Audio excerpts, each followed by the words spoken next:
Mizo Idol Season 8 Final zan khat na kan en mek ani Zomuana sanga dor biveng thar tlangwal zaido ne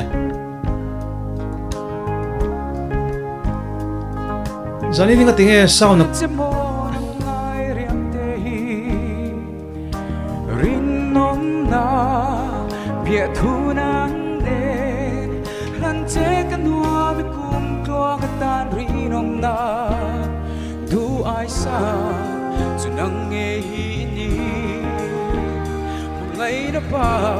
Nangnen kan du zela loma kime Nangnen a in pungzu itan le katan alu peresi mangai nadai thei to lo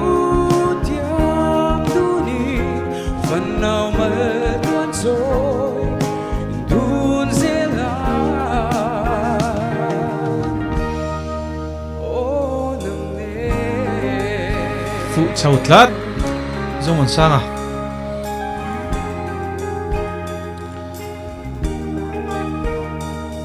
lên roi zina min se lo la đi thar dong in lung hello la o đi bội te ngày đắng nắng vàng ca ngài lo lung her ra mua li liam zong o na sin du ai sa chu nang nghe ni ngày na ba nang ne tan du zela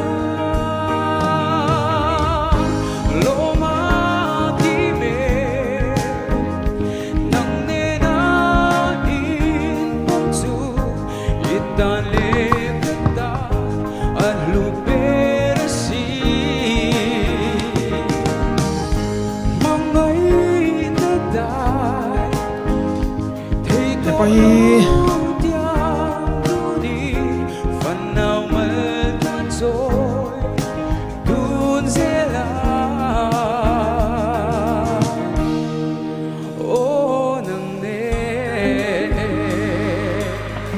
Zomuana sanga zani intihsiakna bi hawng tu nia hawng thavi win ka hria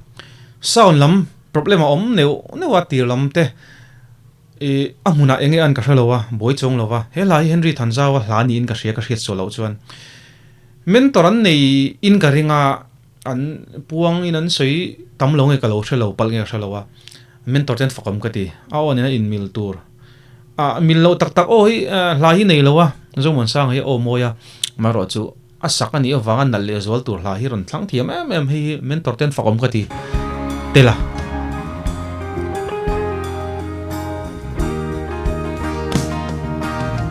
nang ne run mun len dun rem thoi se manau mal tuan soi du ni le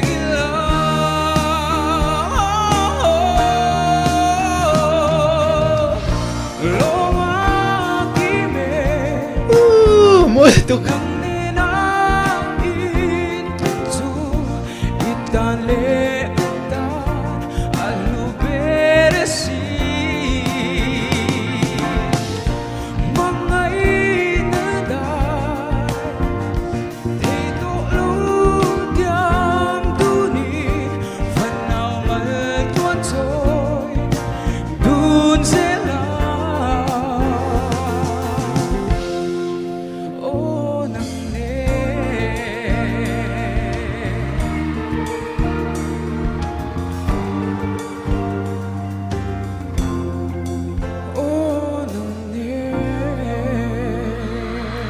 abahan moi le pek em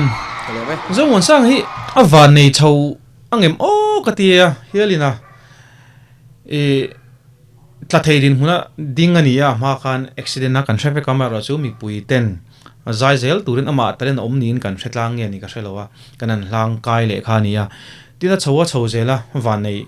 telbok nen top 3 a he mi zawai lo season 8 thi nei puile Emmanuel Indona nga mi tam takiran nga ya maro chu tuna jon Zomuan sa om veta grand finale la oma chu mi zir chuan idol lawang ti soi thei mi lo engen soi ngai thlateng judge ten ama hi cool sia chan nom em lom ale kan banin man kwal sa em dro la Zomuan imo khala kha kum som ni vel chu aliam ta em leo katia Henry Thanzauva na ron sa mi zo mi pazinga omoi hi handa khom don ta ila atel nge yang ti turina ahla iron sa azanina mase sa ni le som ni le panga ron in her chwa mi chuan mi zo idol stage ha Zomuan khan lo samoi thiam turu khalo lia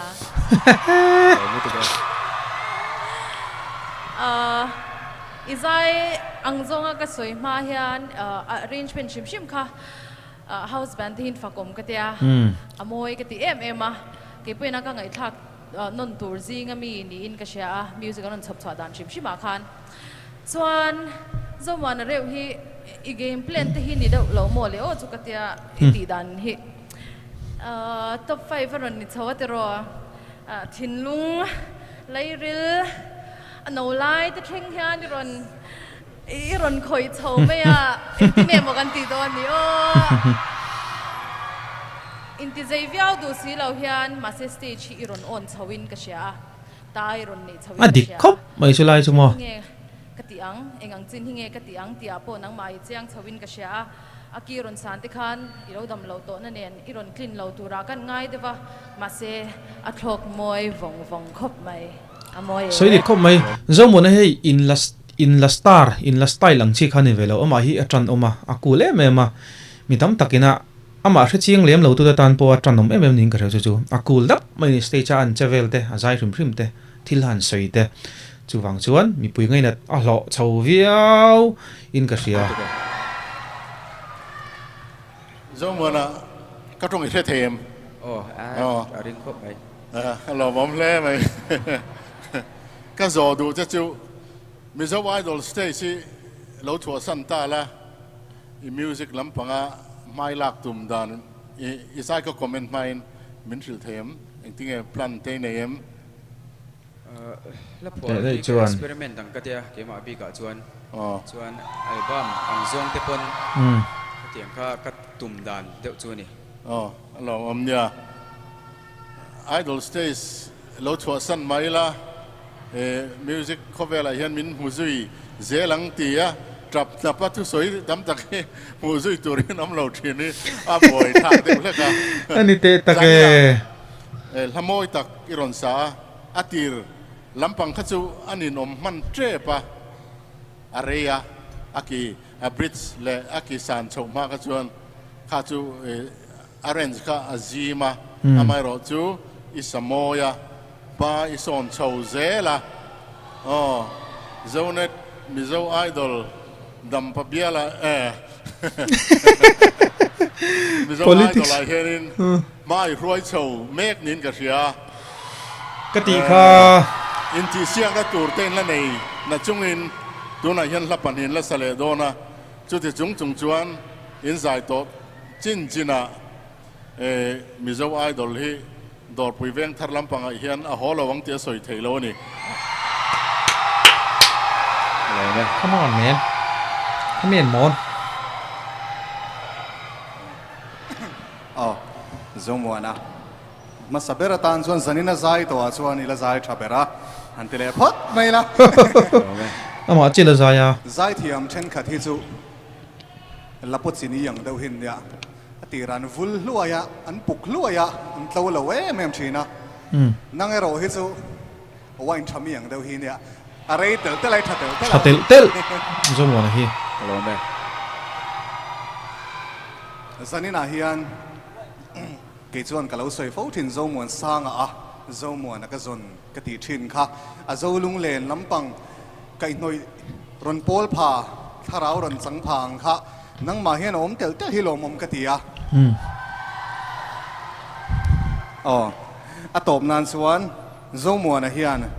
เอาโมยตักมังเฮียนมีโซมีปุยตะฮีอมวนเสาเซลิงกะเชียนี่ว่าไงน้องทีน่ะสาพิงเตะZomuana he nia kai po kalong huda na I confidence level po hi asang tial in kasya chuanin hey experience la nei lutuk si lawin mo stage lian lutuka in ronding thuta chuta po Mizorama hall lian berpola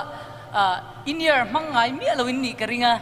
in year tenan mga khang zongzong a khanin intanina challenging katia chuti chungpo chuan in ron set thathin hi katia chu ka fakdu chea chuanin kha la romantic lutuk mai ron sa isanal khop mai zau kha la khamo pu Henry Thanzauva ten an saklai khan ke ni po guitar zirnan khan uthang boi ten diu ti lai ve la ka khalai kan lo at sil ve thei lutuk ani lunga tileng khop mai chuanin kha pujawan azot chea enge imalak dan turti azo chia hlapua hi experiment kadu iti kha khata khan I personality athak zia ro la in ka sia chuni zomun sang hi karis ve popang tilam pangkhani tilo tro chu wangin khata khanin ka fakdu khop mai che zai chai grand finale lo ma sayang khan zain dan chon cha thaviau mai ndu tok patang